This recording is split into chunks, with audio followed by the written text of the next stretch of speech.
Hey, it's Who's Bubble from the Treeo podcast. Before we start this episode, I just want to talk about our intro. As you can see, we still don't have one. We've been contacting our music director for a couple months now. We've been trying to push this intro out. It's just not quite there yet and not ready for the public. So please be patient, as we will get there, and we're vulgar and ready to. But today we're interviewing MatthewVentures. He's a video game developer, or video game dev as he likes to be called, and he's been working on projects for years now, such as Sony Santa Monica's God of War and id Software's Doom Eternal. So there's many games that he's been working on, and he even has his solo projects we're excited to talk about as well. So be sure to check out this episode and stay till the end if you're really, really patient. Don't forget we have merch, guys. It's Have a Good Night merch. It's link in the description. And code LUCKY for 10% off. We have really good merch over there. Have a Good Night merch, and you don't want to miss out. So go check it out. And enjoy an hour of our voices talking. Hello, everyone. Ladies, gentlemen, this is the Treeo podcast alongside Mr. Cribbs and special guest MatthewVentures. I'm your host, Who's Bubble. Thanks for checking in. Welcome to episode 62. It's a pleasure to be here. Cribbs, how we doing? I'm doing all right. You know, I thought I was going to say the wrong episode number, but I didn't, so I'm happy. Wait, what episode is it? 62? Yeah. What's episode 60? 60 finna. Oh, finna. Oh, that makes sense, yeah. And 61 was a leprechaun, I recall. Oh, yeah, that guy was wild. But we're here with the special guest today, MatthewVentures, Mr. Ventures, whatever you like to be called. Welcome. Thank you. Thank you so much. Matthew's good. Ventures, even better. Mr. Ventures, that's almost too much. But I am delighted and honored to join your podcast alongside, the ranks of these other incredible guests you've had. Is that true? You had a real leprechaun in your previous episode? I don't think he was real. An imaginary leprechaun. That's even more impressive in some ways. That's amazing. I'm so excited to be here. St. Patrick's Day, actually, at the time of recording this, isn't only a day, so that's good to get in the season. Wearing some green, getting ready. Happy to be here. Thank you for the invitation. Of course, anytime. So, well, not anytime, but, we are here. We have...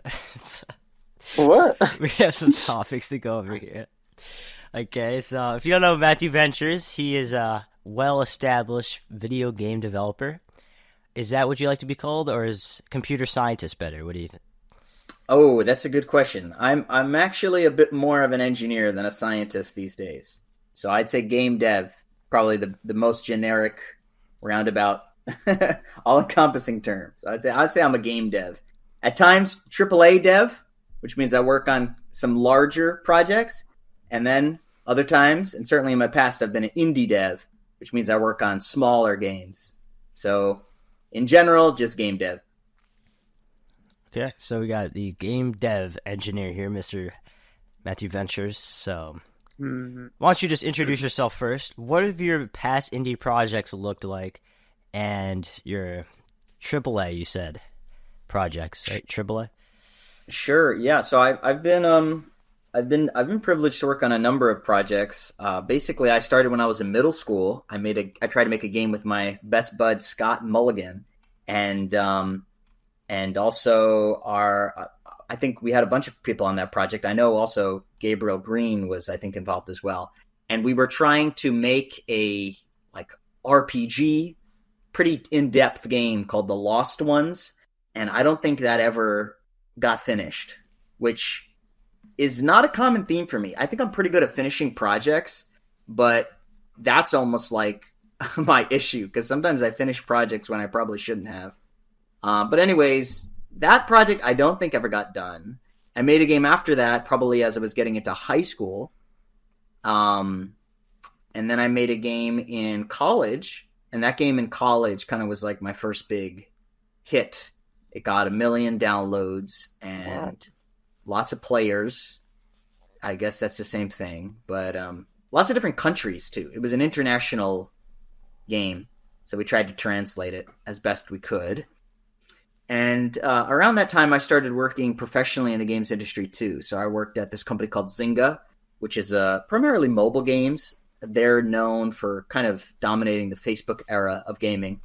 Games like Farmville, they're very well known for. And then I worked on a number of other projects as both an indie and as a AAA dev. Some of my credits include work on Sony Santa Monica's God of War Ragnarok. Ooh, I like that game. Quite a few canceled games at various studios like NCSoft and NCSoft's Iron Tiger, and this studio that's part of 2K called Hangar 13. I worked on a game for them that also sadly never got released. And I worked as a designer for a number of studios, and then I started full-time work following my graduation of college, which included work on Call of Duty Warzone and this game by id Software that is yet to be released, but it's the studio that made Doom Eternal. If you've ever heard of the Doom games, this is kind of like the latest iteration on what is known as a very classic game. And somewhere along there, I also I did an internship for Fortnite and some other studios. But right now, I'm working at this studio called Amazon Games Studios. It's part of Amazon, which is known originally as being an online bookstore, but now they sell everything. They call it the Everything Store. And one of those things, turns out everything includes games, so they're trying to make some games too. So that's kind of what I've been up to recently. I've been trying to do indie work too, but it's been hard because I don't have a lot of free time. But I do have a project I've been working on over the last 3 years, slowly tinkering on it. It's called Headhunters. It's on Steam. And I also am going to be doing a collaboration with an artist very soon on a game I can't yet announce. But I've been kind of trying to get that cauldron stirring, get that in the works. But that's kind of a TBD, soon to be announced. All right. That sounds very exciting. A very long resume. Well, it's my life in a nutshell. Love that. There's a lot of professionally, I should say as well. My life extends beyond that too. I have a wonderful fiance, and I live in this beautiful place called San Diego. It's very nice. But that's the career, at least. I could bore you about the troubles of home ownership another time. So I got a quick question. What's the main difference between like AAA and AA? Is there a single A? Like, what are those? That's a fucking battery. Yeah. This has come up recently because there was a studio head who said, "You know what? Our game is so incredible. It's a quadruple A game," and a lot of people kind of thought that was silly. But basically, AAA originally. It meant like, I think 1 million in sales in terms of units sold. But honestly, now it has no meaning. It just means blockbuster. So if you've ever heard the term, oh, that's going to be a blockbuster movie, that's kind of what a AAA game is. And so sometimes people say AA to signify that it's kind of like big but not a blockbuster. And then they don't want to say indie if they're like a 50-person studio that's making a game that's venture backed for, let's say, 5 million or something like that. They might want to say, oh yeah, we're serious, we're AA. So they might say that. And then quadruple A is if you want to be silly. If you're like, oh my god, this is the biggest game ever, you'll say quadruple A, I guess. That's kind of the new term. But they don't really mean anything. It's just trying to give you a suggestion of kind of the operating budget and a market cap, market reach. Right. Did you say what single A is, or is that not? I've never heard of single A. Have you heard of single A, Michael? Bubble? No. Yeah, I don't think there is a single A. That's like the first minute if you code a game, it's single A. There you go. Start at the beginning of the alphabet. Like my Scratch game I made that no one played. Hey, Scratch is a great start. I'm sure one day there'll be a millionaire because he made a Scratch game that was just so incredible. Well, yeah, okay. So you got your past projects. Why don't you introduce some of your Black Vein production projects and that company you made? Sure. So my company, Black Vein Productions, is a company I founded with my best buddy from middle school. We've been making games forever, and our number one game, we've made a number of very well-received games. I'd say the one with the most downloads is No Stranger, which is a alternate reality game where you do a scavenger hunt through real social media. So you need to go to websites like Facebook and YouTube and kind of track people down and call people on the phone, send people emails, but it's all within the game. So if you want to check it out, it's on the App Store for Android and iOS. It's totally free to download, and it's called No Stranger. No spaces, just No Stranger. And then if you're into something a little bit wacky and you've got either a Mac or PC, you could check out our game called Tony Hawk's Existential Nightmare, which we made in just 1 week, but it is sort of like an acid trip, wacky musical, starring some very close friends of mine who did the voice acting. Sounds amazing. And from there, didn't you create a game called Do Animals Dream, if I'm correct? That's correct. Yes, we also have 2 other games in our portfolio. One is called NSA Intern, which is sort of a spicy game that explores real-world censorship. And somewhat ironically, that game has been censored from the vast majority of places we could sell it. So we are banned from the App Store and banned from the Google Play Store and banned from Steam. So if you want to play a game that's been banned from almost every place you could play it, the only way to get it right now is on itch. So on itch, you could download that game. That's called NSA Intern. And the other game we have is called Do Animals Dream. That one is on Steam for PC and Mac. And it's a game where you get abandoned on a mystery island where there's talking animals. And you need to sort of talk with those animals in order to discover the mystery of the island and hopefully make it off alive. So why did NSA get banned? I want to know that. That's a great question. Officially, the App Store told us that it was because we were encouraging users to fight terrorists, and because they have sort of a neutral stance on terrorism, the App Store. So they wanted to maintain that neutral stance, kind of, so that people are not encouraged to be against or for terrorism. They want to be completely neutral, which is not a stance I personally agree with, but that's kind of how they feel. And for Steam, they were concerned about the use of the term NSA. They believe that NSA could be copyrighted for the National Security Agency.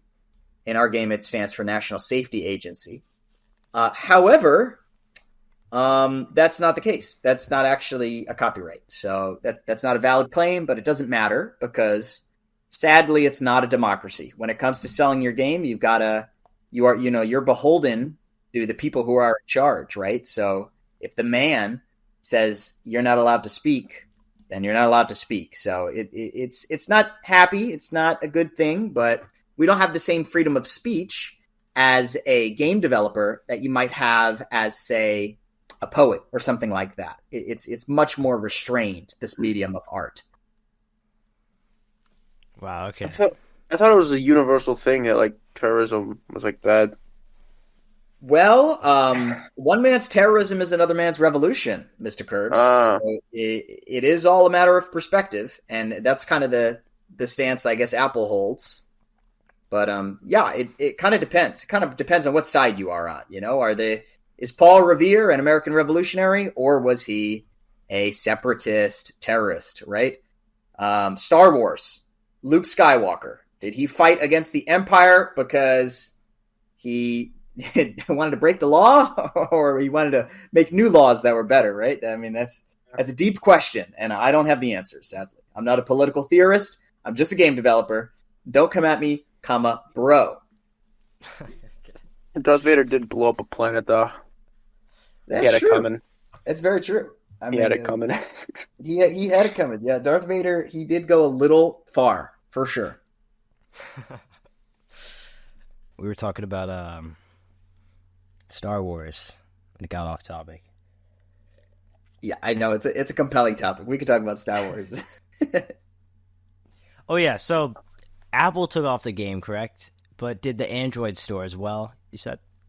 Yes, the Android store did as well. So we're banned everywhere except for itch right now for NSA Intern. It's a beautiful game, though, and hopefully at some point we're going to take the amazing story or stories that Scott wrote within the game and find a different way to portray them.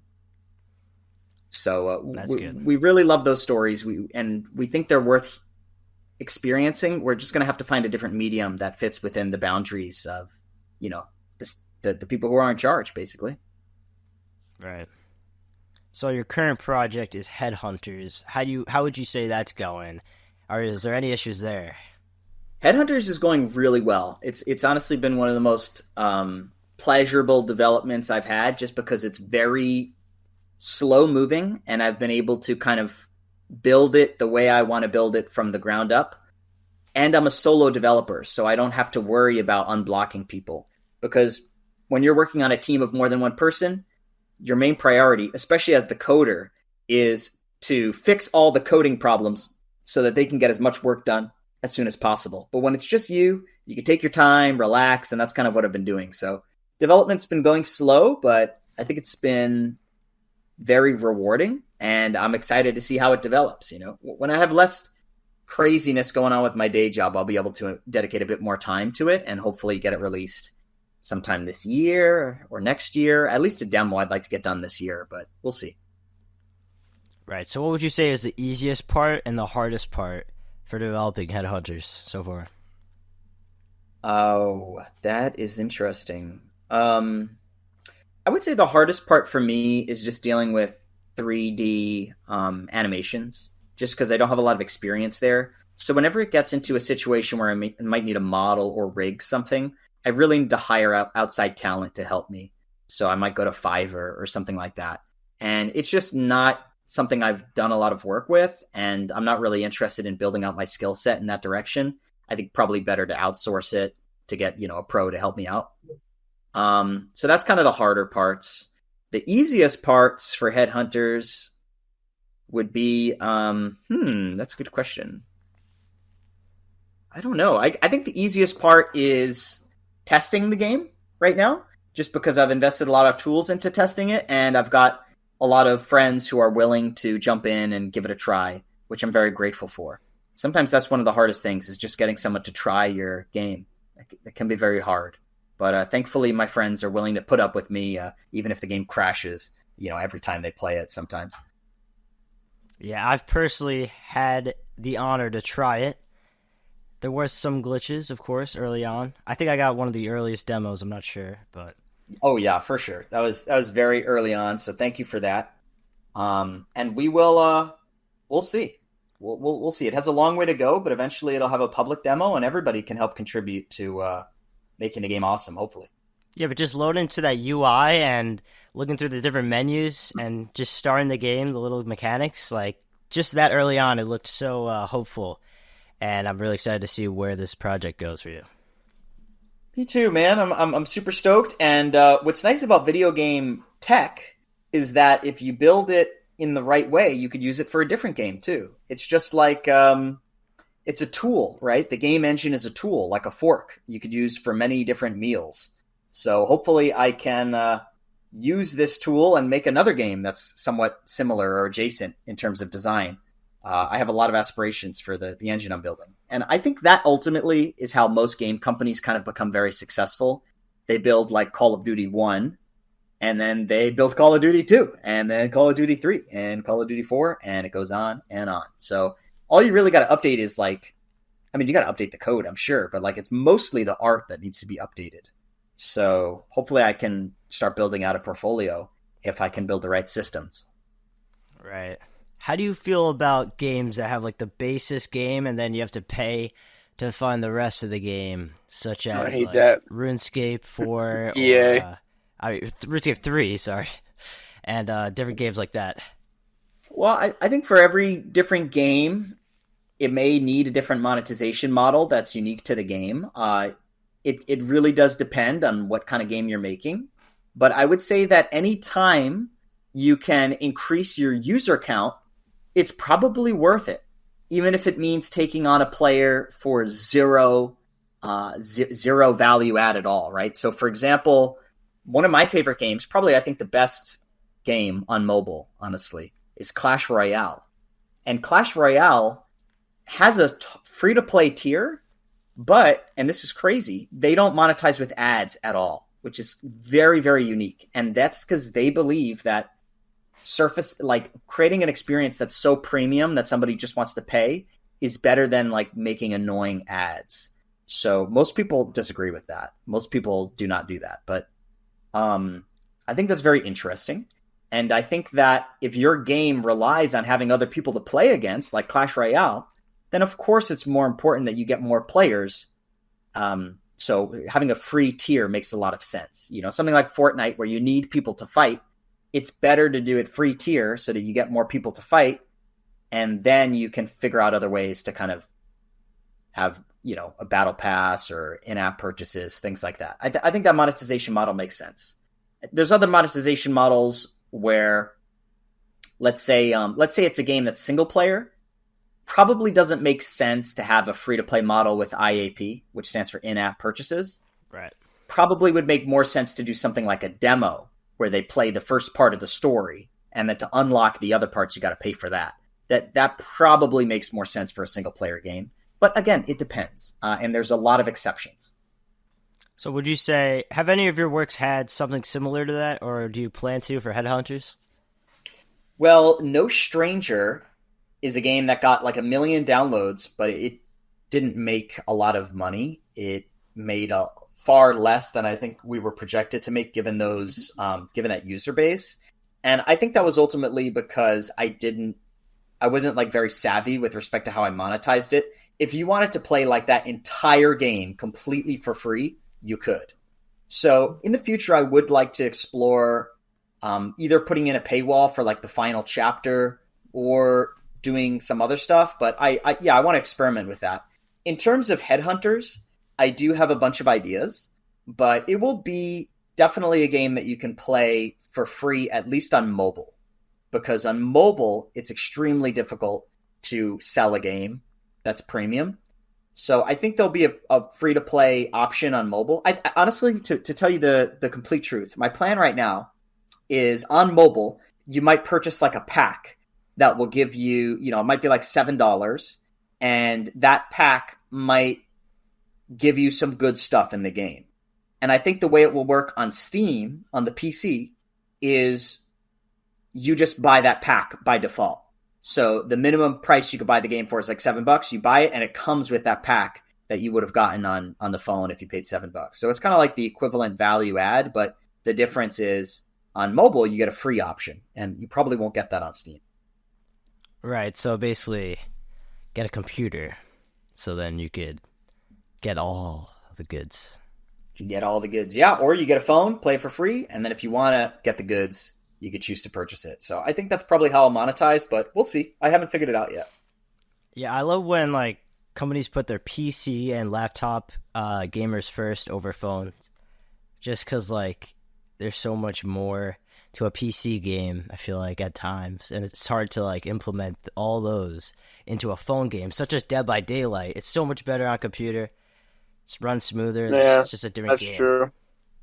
Yeah, I 100% agree. And honestly, I feel like, have you guys played Horror Field on the App Store? Yes. Horror Field? Yeah. It's kind of like Dead by Daylight, but it's top down. And it works so much better, I think, than Dead by Daylight on the phone, just because they've really, maybe the term is like localized it for the platform. They've really ported it in a way that makes it a different game, and a game that feels like it was mobile first. Similar to how like Clash Royale is the number one game on the phone because it's built to be a phone game. And it's rare, I think, where you see a game like Stardew Valley where the experience really is almost as good on the phone as the PC. Usually you kind of need to make some changes in order to get it to work. The reason why it works, by the way, why Stardew Valley works on mobile and PC, is because it's top-down in both examples. It's really hard to make 3D games where you look around on the phone. It's harder because you don't have controllers, you don't have a mouse, right? So you kind of have to make either these fake controllers that you hold with your thumbs or do some other thing. It just generally doesn't go very well compared to just a top-down experience, which I think really the phone excels at. Yeah, I gotta agree with that. I would say the one game, though, that could implement both somehow is RuneScape for me, because I've been able to go on my phone and still have the same experience. Obviously, it's more smooth on laptop or computer, but on mobile, I could still do the skillings and different stuff. It's kind of like an AFK game at times, so yeah. it works. And I'm saying I think that's because RuneScape is kind of third person. It's not first person. So you see your character, you click where you want him to go, and he goes there. And that's the same for the PC and for the mobile. And I think that works really well. So I think maybe I said top down, but I guess what I mean is like third person versus first person. I feel like third person games just work so much better on the phone than first person games. Yeah, and that's kind of like how Headhunters is going to be, so I feel like that could work, definitely. Similar to Yeah, I think so too. But I also agree that kind of the PC game comes first, and I have to build a game that's going to be also on PC while thinking about, how is this going to work on the phone? So, yeah, PC is definitely my prime customer, and I'm hoping to make a game that can become a great mobile game as well. All right. So, apparently, we've heard the news. You have a new brand in the making, or company. What's going on with that? Ho ho! Wow, that is hot off the presses, that information. Yeah, it's true. I am going to be making a new company called VVLLC, which is the Ventures Limited Liability Corporation. And the reason why I'm starting up this new corporation is because, to get very technical with tax strategies, because my Black Vein Productions is an S-Corp that's shared 50-50 with my co-founder, Scott, if I'm going to do an independent venture that I own 100%, it needs to be done through a different tax structure. So that's why I need to create a new corporation for this new game, basically, because I'm going to be doing it independently. So it needs to be an independent corporation. So yeah, that's a new plan for me. That game is not for Headhunters; it's for the other game, correct? It's gonna be for any kind of independent venture. So independent TBD. venture for Mr. Ventures. Independent ventures for Mr. V. Yeah, that's right. So basically anything I want to do that's not Black Vein Productions, which is to say that is not a 50-50 venture with my co-founder Scott Mulligan, that needs to be independent. So I needed to create a tax structure for that. Right.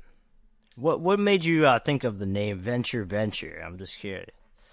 Ventures, both plural. The reason why is because I am Ventures, and these are my ventures. Okay. Well said, then. All right, well, I'm excited to see the individual projects alongside, with or without Scott. Is there anybody else within Black Vein Productions, or is it just Scott? We have a lot of co-collaborators. We've worked with an artist a few times named Gabe. We've worked with a musician many times named Kevin. He's sort of like the third member of the band, we like to say, Mr. Kevin. Yeah, there's other people as well. We've had friends help with the marketing efforts. My friend Peter Morgan, accomplished actor in New York City. He's also helped us with the marketing as well. So kind of all of our friends kind of lend a hand. And I hope that one day if I make a business that gets to booming, that I can hire all my friends to help me out. Because who would you want to work with other than your friends? I mean, assuming you don't get into arguments. I would guess that if you have an argument with friends, then it could get kind of nasty. But if I can provide that opportunity for the people who've supported me all the way, then I'd be honored to do so. Let's say your friend goes up to you, Ventures, you got to give me a raise, man. I've been putting in all the hours. What are you saying?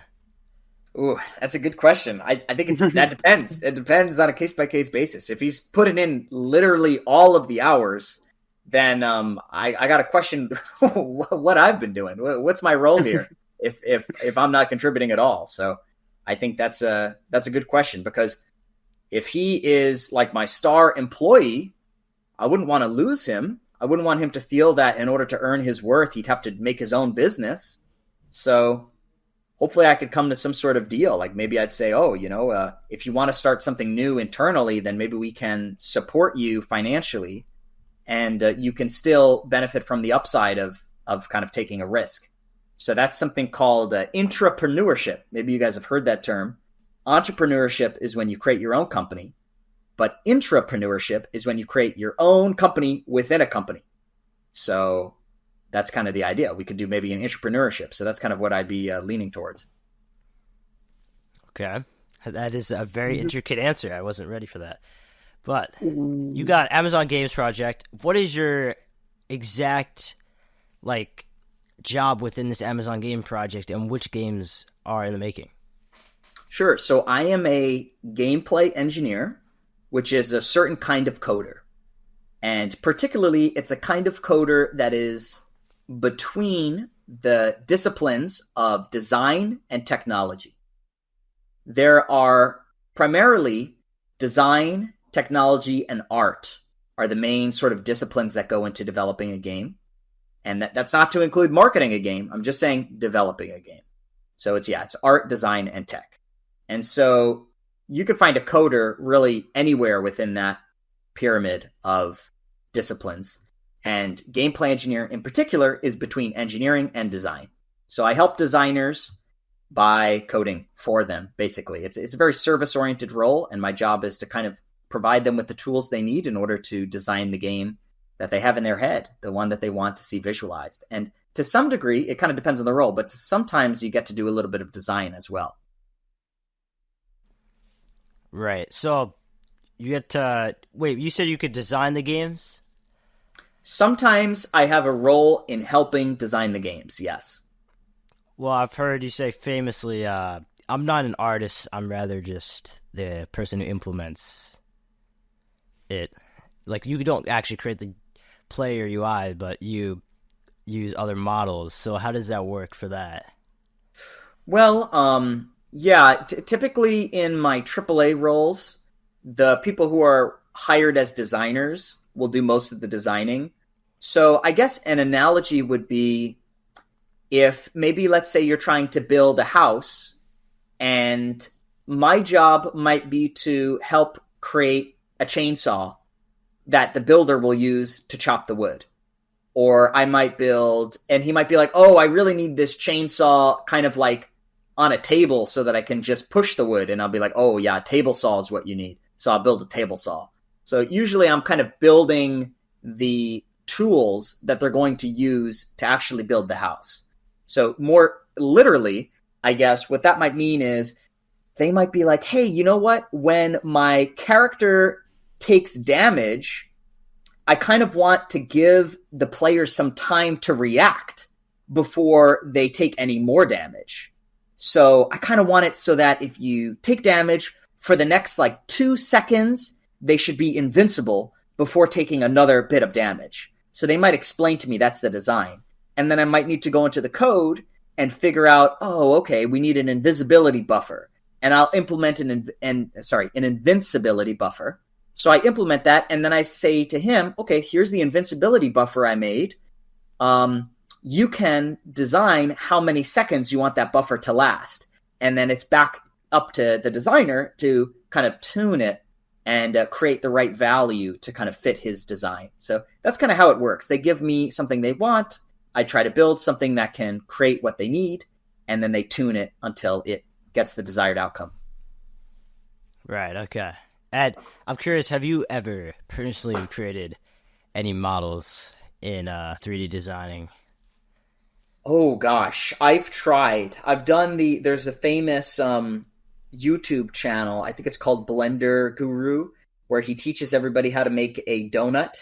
And I have tried to make the donut. I think I have successfully made the donut a few times, but it's hard, man. It's really, I very rarely do any 3D design. I don't know how to do it very well. I need more experience, but sometimes I've kind of gone in and edited model topology just because, like, you know, I want to remove a horn from like a 3D model T-Rex or something like that. Like I might want to move a thing here or take something there, but I've very rarely gone from 0 to 1 with respect to like doing art. And that's the same for 2D art. Right. Like I really just edit. I'm not really much of a creator professionally. I'm more of an editor.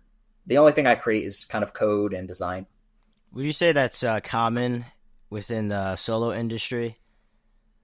I would say that the smaller your team size is, the more roles that you typically take on. So if someone's a solo developer, then it's much more common that they are somebody who also feels comfortable 3D modeling. Right, okay. Do you know anybody personally who does all of that? I would be curious to know. Who does it all? You know what? There's this guy I really like on YouTube. His channel is called Mizziz. I think it's just spelled Mizzizizz. Okay. And I think he does it all. Which is really impressive. And then there's another guy I watch called Thin Matrix. I think he does it all as well. And then there's another person I really like, whose name is escaping me right now, but it's one of my favorite channels. Maybe I'll look it up and tell you later. But yeah, there's a few people who do it all, but it's less common. Usually people will do what they're good at and then hire or outsource for the roles they don't know how to do. Yeah, it's so hard to Yeah, do. it's much easier to just specialize in one thing. Yeah. So if that person does it all really good, I would be very surprised. No. Well, yeah, the most famous example has got to be Stardew Valley. That guy did it all. He did it all. That's I mean, crazy. there's a bunch of people who've done it all. I think Notch did a lot of it on his own. He obviously had help from I forget the guy's name. He had help from this other guy for coding, but I think from the beginning he did almost all of it on his own. So yeah, there's definitely a few people who've done it completely solo, and I applaud them because that's hard. I think really I think the guy who just made Lethal Company did it by himself. Yeah, I think you're right. I think that's also a one-man studio. Good for them. That's really crazy. Yeah, Zerkers. Yeah, it is wild, right? When you like some people are a band and they're like just literally one person. And then there's other bands that are like 6 people. And it's just kind of crazy how like the one-person band can be a million times more popular than the 6-person band. It's just wild. Yeah, that's crazy. Like a famous example, Elvis Presley. He never wrote a song in his life, but he sang every song. Just imagine that. You're creating So all these he games, specialized. but And he did guitar too. He knew some guitar, I think. a little bit, yeah. He knew a little bit guitar. Did he write the music for his songs? In terms of the guitar, or no? No, he didn't write anything. He didn't write the lyrics or the music. Correct. Nothing. Wow. Yeah, I remember.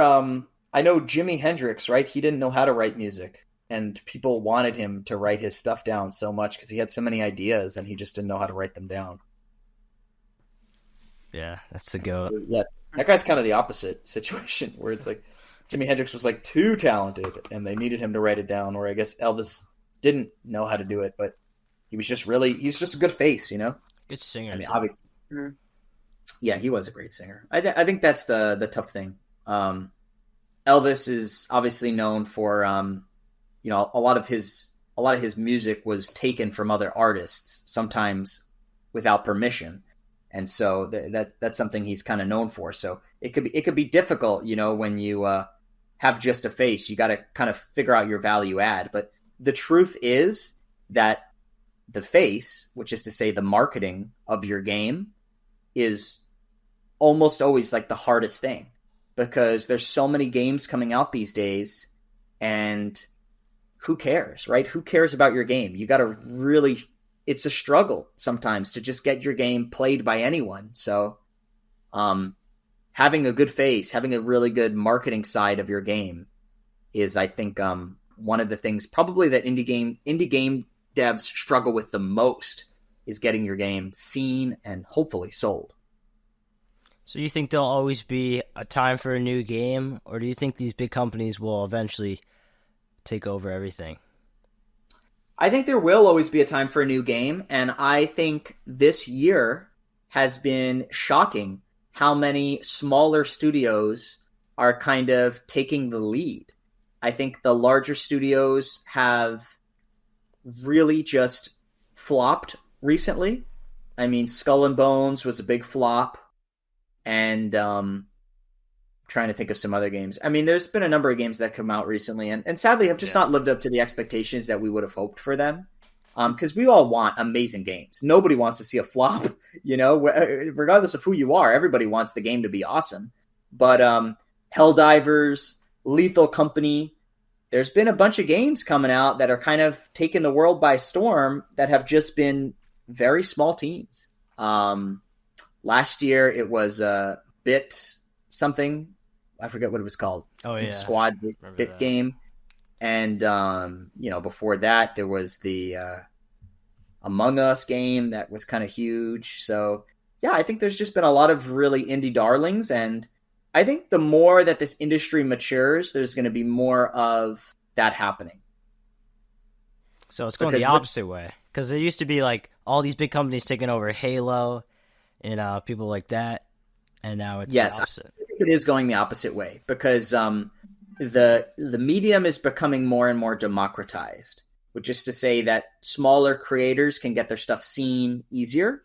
And there's more and more platforms today like Steam that never existed before that can allow small-time creators to kind of reach audiences that otherwise they would have never been able to. So, that's a blessing. But you might also say, I wouldn't say it's a curse, but it's also, there's limitations to that because these stakeholders are now in control of creative expression for an entire medium. So if they don't agree with something, you're shit out of luck, right?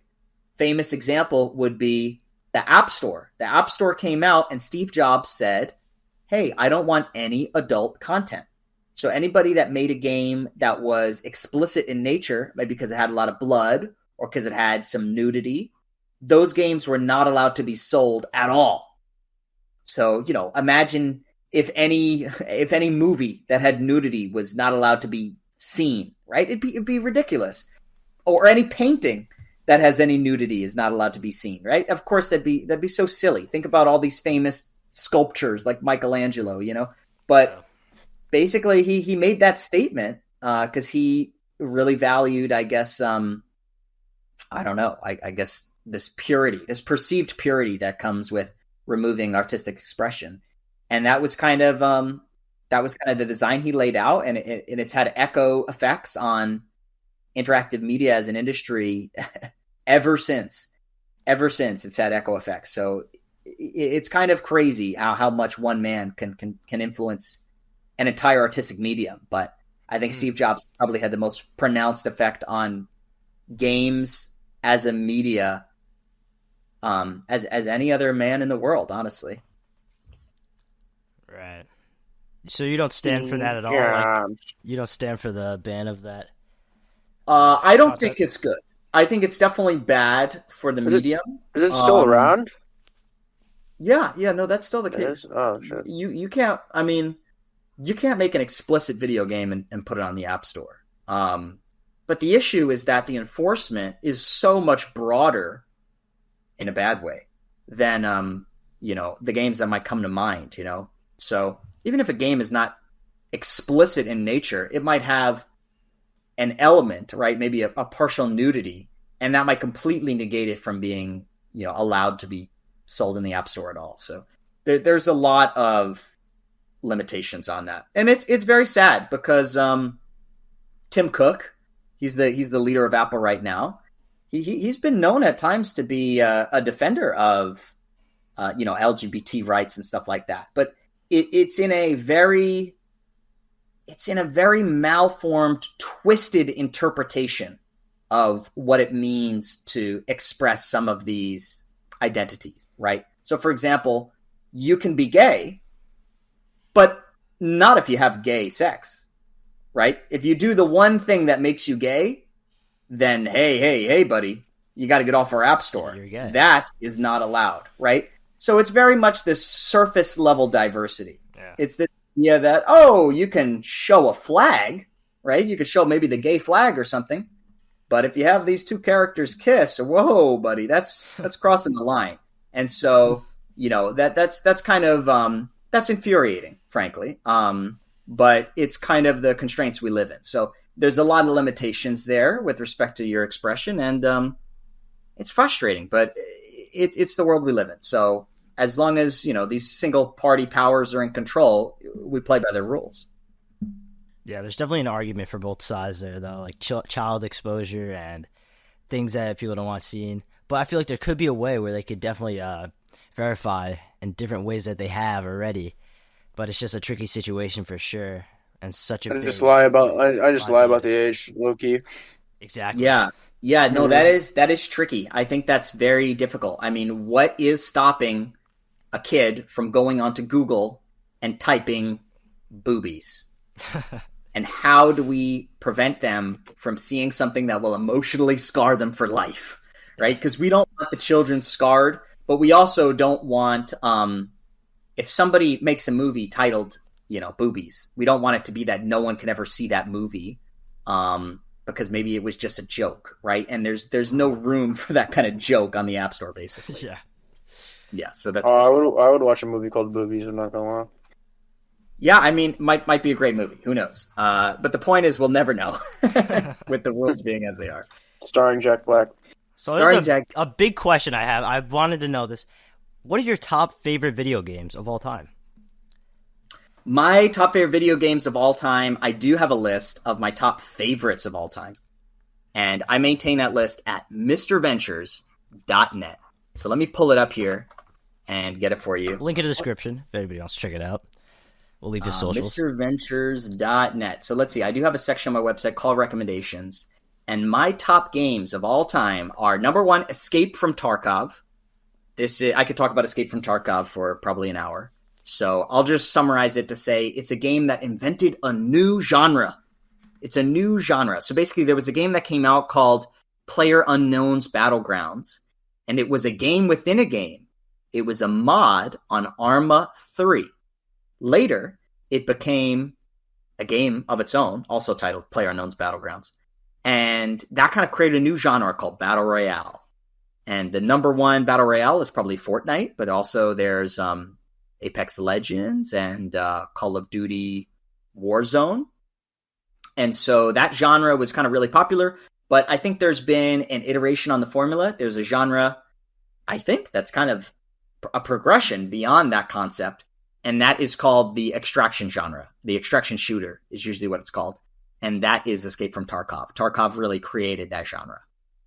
So that's a game I love. It's very innovative. It's very unique. It's very punishing, some might say, but it's so compelling. I'd love to show it to you guys if you ever have a chance. My second favorite game of all time is called The Beginner's Guide. It's a uniquely personal and very... I guess it's a game with a lot of empathy. It's a game with a lot of heart, and it's an indie game. I totally recommend it. And it's made by the creator of The Beginner's Guide. Oh, sorry, it's made by the creator of The Stanley Parable, if you've ever played that game. And my final game that I'll recommend, this is there's a bunch on here. My third game is going to be RuneScape. It's an MMORPG. It's an incredible game, and Bubba was just explaining to me actually that the creator of RuneScape is creating a new game now, which I'm really excited about. So we got to check that out. Can't wait. Number 4. Yes, sir. Number 4 is called Tony Hawk's Pro Dater. Tony Hawk's Pro Dater is a dating game. It's a game that's about love and intimacy. And it's also a very sexy game. So it's a game that probably wouldn't be allowed on the App Store. But it is a game that I highly recommend.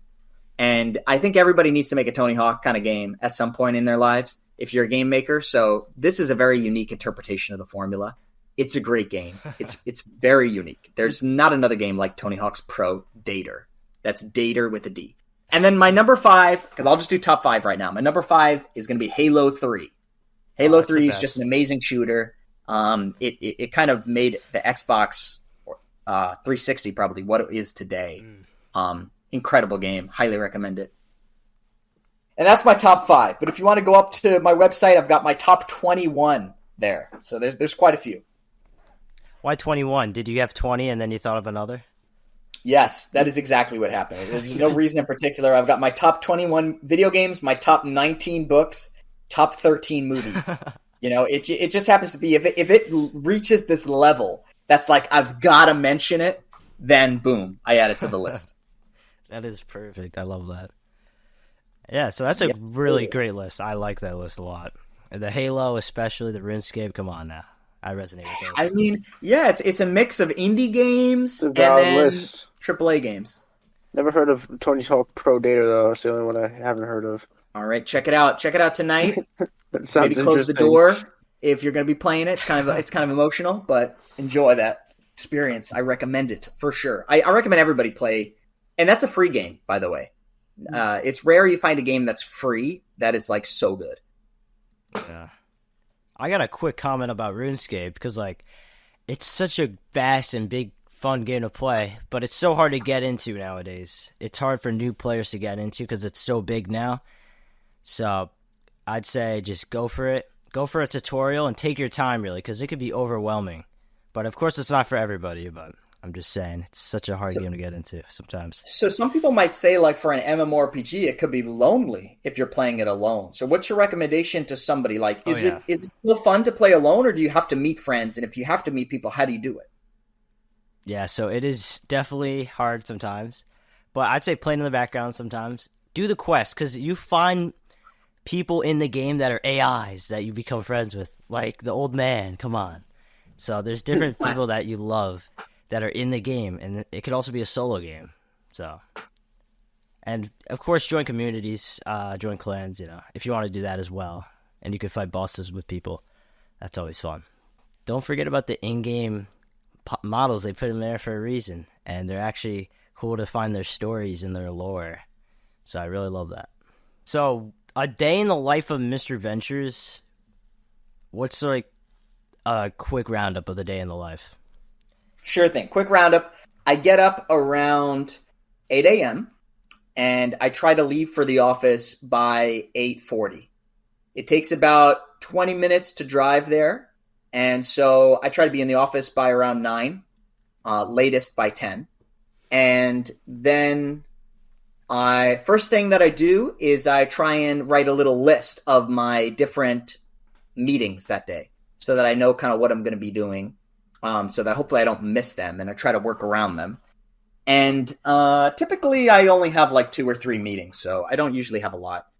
And then what I do is I figure out what tasks I'm working on, and I start with whatever task I was last on, or I start a new one. And usually when it comes to a task, I have to talk to somebody and ask, either if it's somebody who asks me to do something for them, then I ask, hey, is this exactly how you want me to do it, just to confirm? And if they say yes, then I get started. And if I don't know how to get started, then I do a little research to try and learn more about the problem. And then I go to someone who might know more information and I say, hey, I was asked to do this. Here is what I had in mind so far. What's your advice for me in terms of how to approach this? And they might give me some tips. I've had my buddy at work right now is a guy named Eugene, and he's been so helpful for me. So shout out to Mr. Eugene. Lots of help from that guy. And really everybody on my team is super friendly and helpful. My lead is named Jeremy. He's been really helpful too. So I'm grateful to be in a team where I guess there is a good amount of collaboration, because making games can be pretty difficult just because the code bases are kind of unique. It can be hard sometimes to know where to even look to fix something.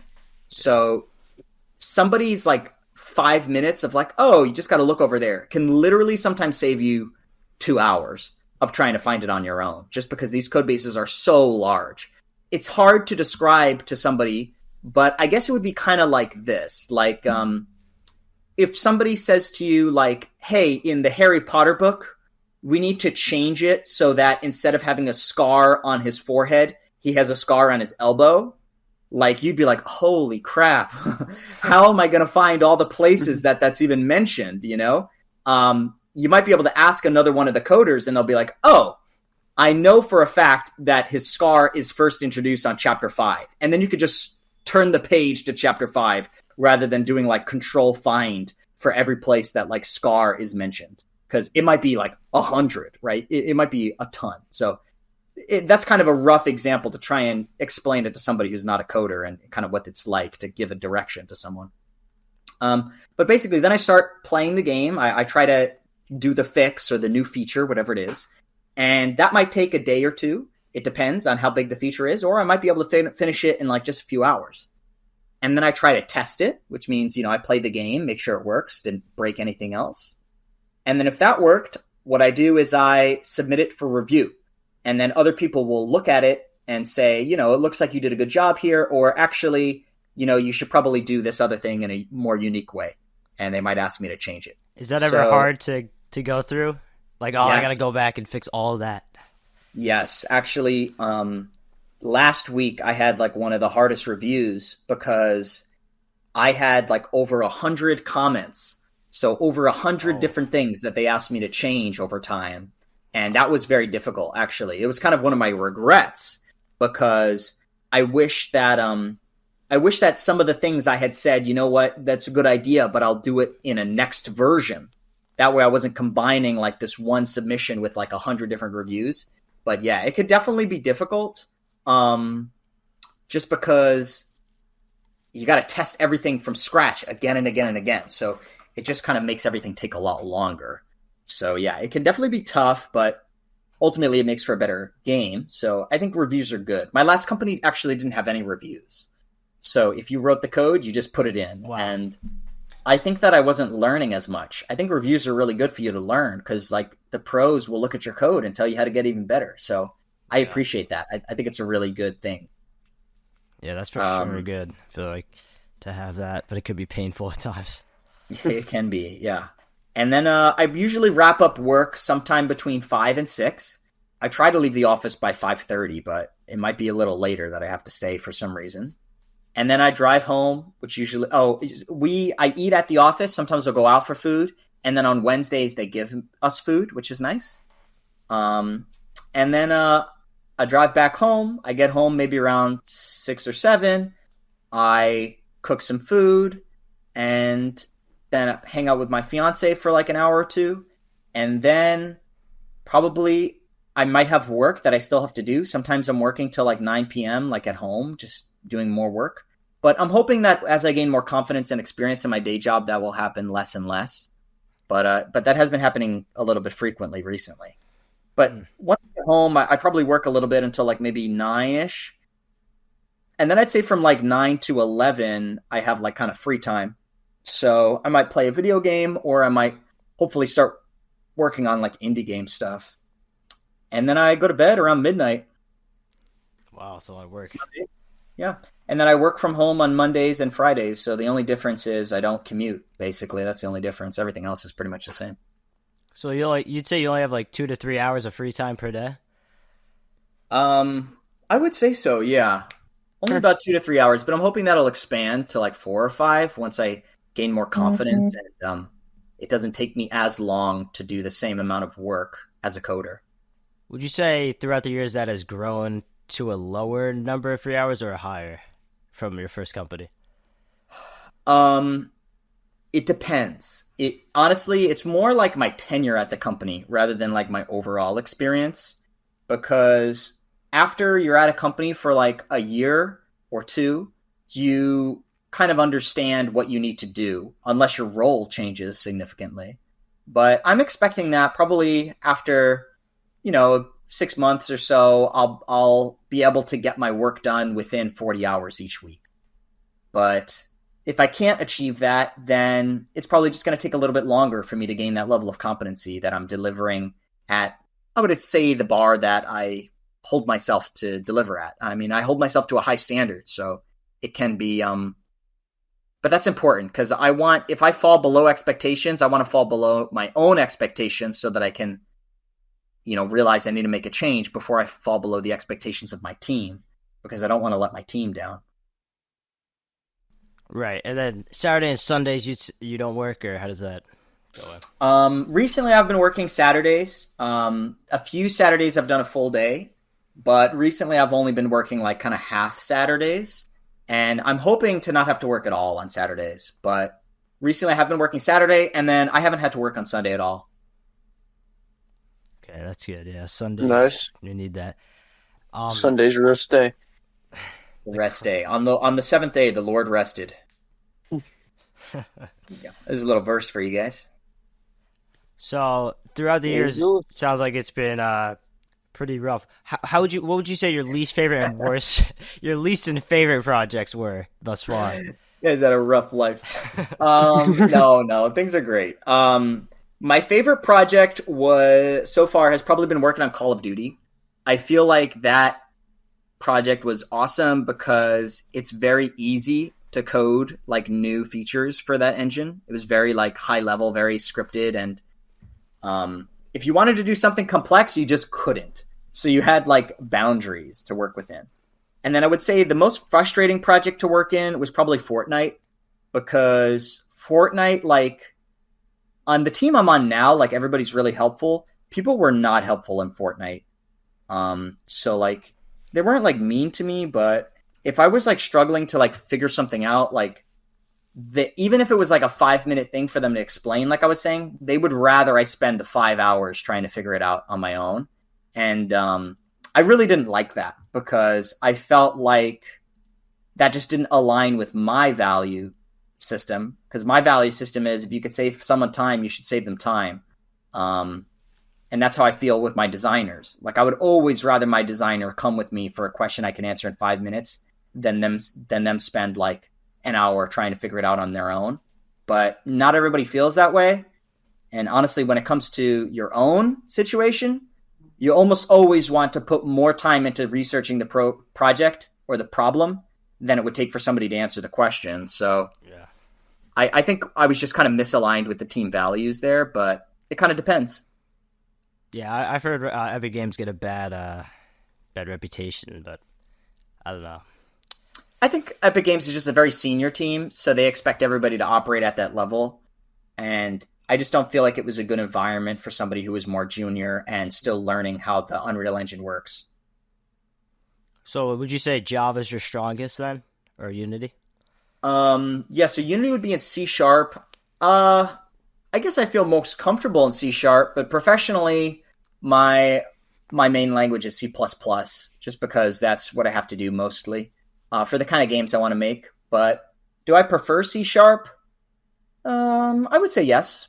I'd say I do prefer C#, but C++ is a stronger language. You can do a lot more with it. It's got more power, but it's also so much power you could hurt yourself by accident. What's the current software for Amazon Games for that? C++. The project that I'm working on, I actually don't know if I can release the game engine we're working on, but okay. I think I'll have to decline to answer that question, but I will say that it is a C++ engine.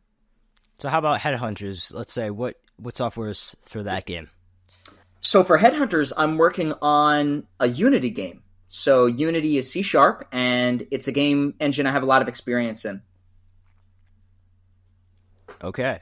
So for people who want to make a game similar to that, or kind of like an indie game, what would you say is your biggest tips for a beginner?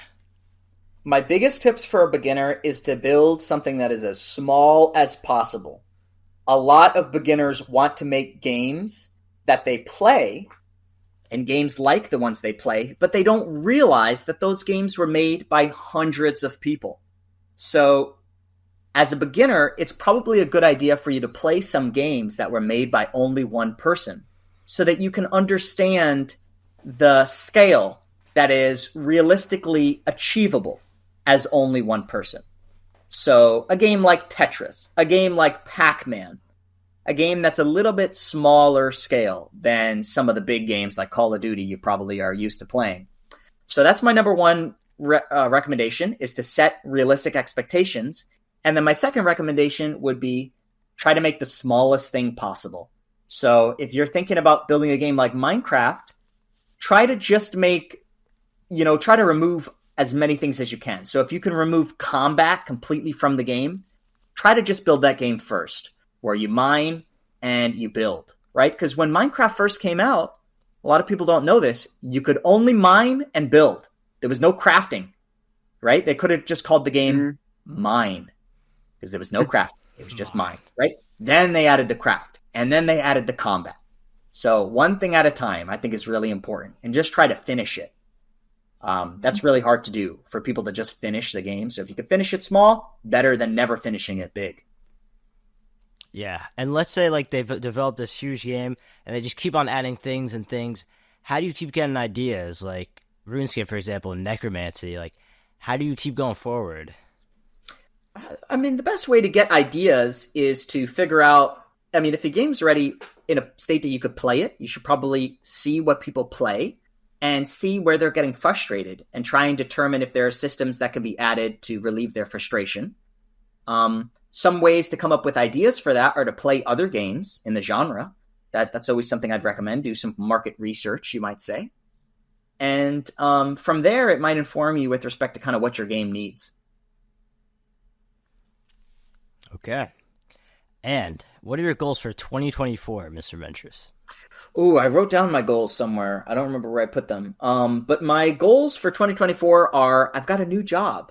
I've only been working at this job for a few months now, so I want to do a good job. That's my main goal.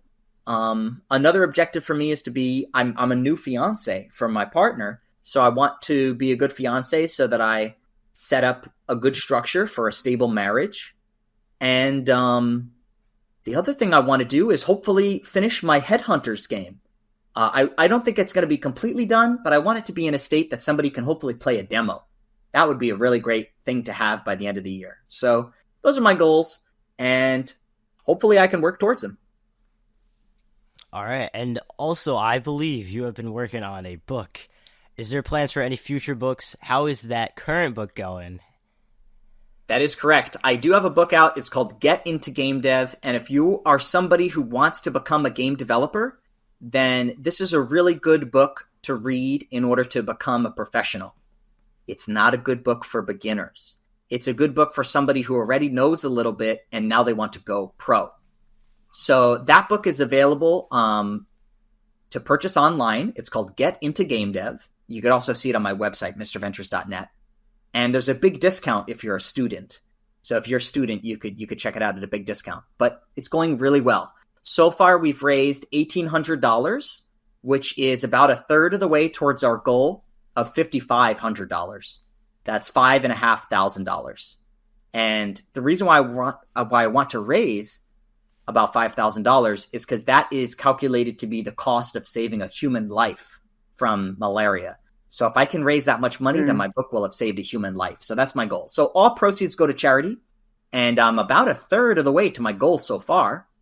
And I'm really happy with the reception, and I do plan to expand it at some point in the future. I have another book that I wrote called Hacking Games, which is sort of how to get an internship. That one, it really is for just beginners. And I want to put it into this book so as sort of like the beginning section, so that this book will be for both beginners and pros. So how do you know if you're like a beginner or ready for this book, would you say? I would say that you're ready for this book if you are ready to interview for a game development studio. If you're somebody who is maybe not ready for a job yet, or even an internship, so you're still maybe like in high school and studying for your SAT, then maybe it's not time for you just yet. If you're somebody who's already working at a job and you want to make games eventually, but you're still kind of watching tutorials to figure out how to make your first game, then you're probably not ready for this just yet. But once you've made one or two games and you feel confident that you could join a team of people making games and help them, you could actually be of value, then I think it would be a good time to purchase the book. So then what would you say is the biggest tip for people not ready for this book, the biggest tip that you could give them to get a step forward on their direction to get to this book? The best way to get started is just to download a game engine like Unity or Godot. Probably Unity, though. I would recommend over Godot, I think, right now. And what you should do is watch a tutorial and try to make a game. and just follow the tutorial. Try not to get too fancy. Just try to get it done. And then do it again and again. And if you can make a few games, then I think that would be the best first step. Okay. And we got a final question, Curbs. Why don't you ask it? Do animals dream? Oof, that's a big one. The answer is yes. We have conclusive knowledge that, well, I mean, it's not, we don't really know. Like, they can't tell us. But yes, we're pretty sure that animals dream. We've, as a species, we have studied cats, and we have seen them, like, you know, try to prowl around and, like, chase prey in their dreams. We can watch them doing that. So yeah, we're pretty sure that animals dream. Certainly mammals dream. And then if you're asking with respect to if they have a conscience, the answer is yes. Most animals have, a lot of animals do have like a conscience. Probably not most. Probably like only some of them, like apes certainly, and probably baboons. But I would say that, yeah, baboons, definitely. But, yeah, I would say that, yes, animals do dream, and animals do have feelings, most of them at least, and animals feel hurt sometimes, so you gotta care about that. So, is that why you'd say you created that game to express that into the Win Week Challenge? I think that we made Do Animals Dream to challenge people on kind of we challenge people to self-reflect on their own choices when it comes to, product use. So that primarily that's diet, right? People can think, oh, should I eat meat? But it's also things like, oh, should I use products that are tested on animals? And the idea is just to challenge yourself and be exposed to different perspectives. So I never want to make a game that tells people to act a certain way. What I want to do is I want to explore a problem, represent different sides of an argument, and then create an environment where I can sponsor conversations between those different perspectives to hopefully get the player to think deep on what side of the argument they fall on. All right. So, any final thoughts, Curbs, Mr. Ventures? Any final questions? I would say that, at least in my experience, building games is very rarely a solo venture.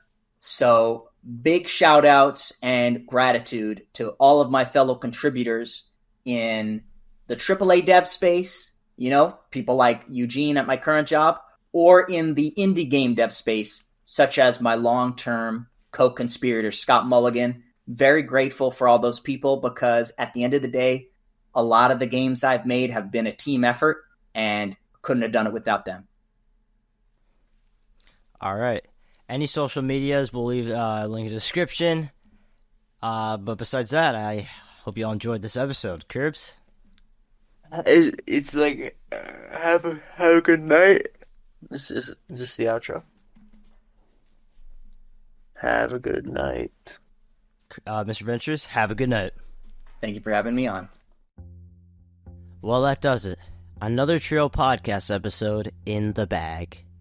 Thank you all for watching this episode. As you guys could see, I wanted to change it up a little bit with this episode, as I added little sound bits throughout the episode. And to be honest, I don't know if this intro's ever coming, so we're just trying something new. Also, let's ditch the old outro. I think it was about time to get rid of it. Well, I think it's time for some plugs. Don't forget to check out the Treeo merch, guys. Link in the description. 10% off, code LUCKY. Have a good night merch. It's really, really good stuff, guys, and you need to have it. You need it. It's so good.